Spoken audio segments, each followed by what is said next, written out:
Hello there guys, my name's Sam from Rapid Studios and I'm going to be doing the first tutorial for you to watch on Photoshop. I have CS5 but this should work on like CS4 and whatever version you have. I did this tutorial on my main channel, but my mic was all messed up, and so I figured that I'd do it again, redo it and upload it to this new channel which I'm sharing with a friend.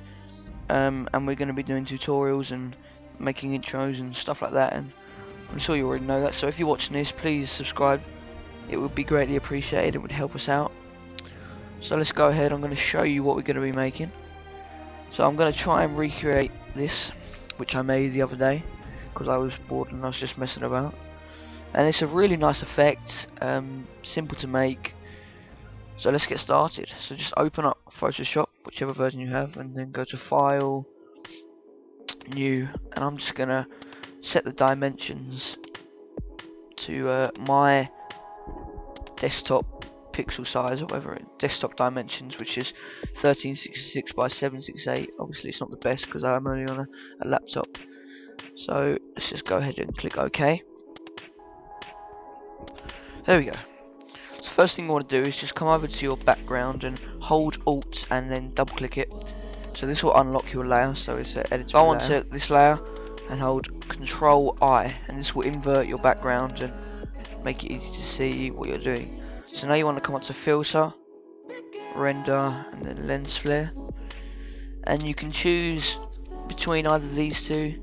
The movie prime is a bit the 105mm prime is a bit too light. The movie prime is just bad, so I'm going to go ahead and choose the 35mm prime and put it up somewhere in this corner like I did in the other picture, and just leave the brightness as it is. Right, now you have your lens flare on your layer. You want to go to Filter, Sketch, and then hit Chrome,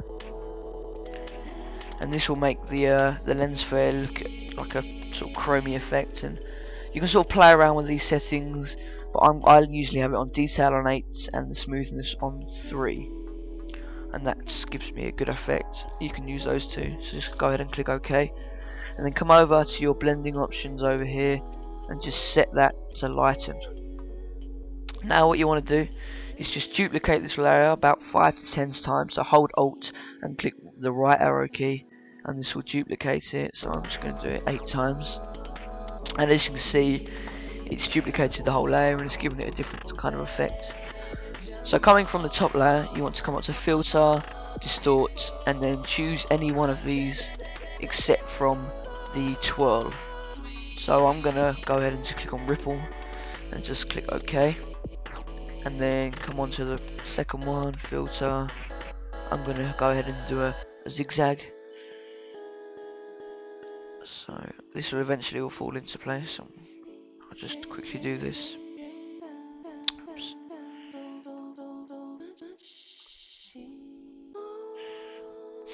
And what we're doing now is just building all the different layers and putting a different effect on each and making it look all messed up, and it will look good in the end. You can sort of see where I'm going from here.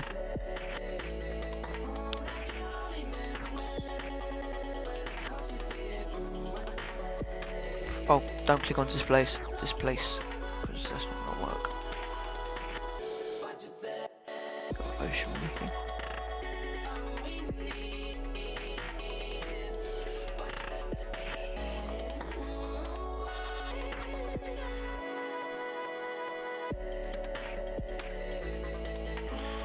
Last one, and then I'm going to go to a wave. Okay. So you can sort of see from the start here, it is looking nice and abstracted. Now for your last two layers, you want to come up to Filter, Distort, and then Twirl. Now for this one, I'm going to put it to 200. And then for the next one, I'm going to go Filter, Distort, Twirl as normal, and then go minus 200.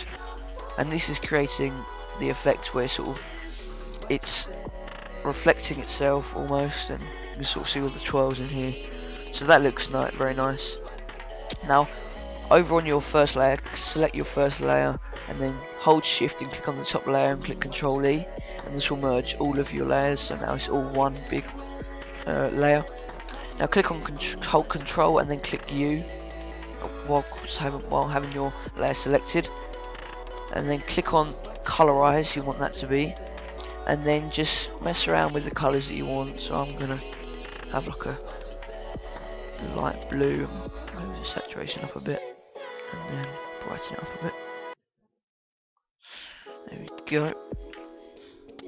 So that looks quite good as itself now, but we're just gonna next come up to image and then adjustments and click brightness and contrast, and just play around until it looks like nice for you. So like I said, I'm gonna brighten it up a bit and contrast it down. That looks nice.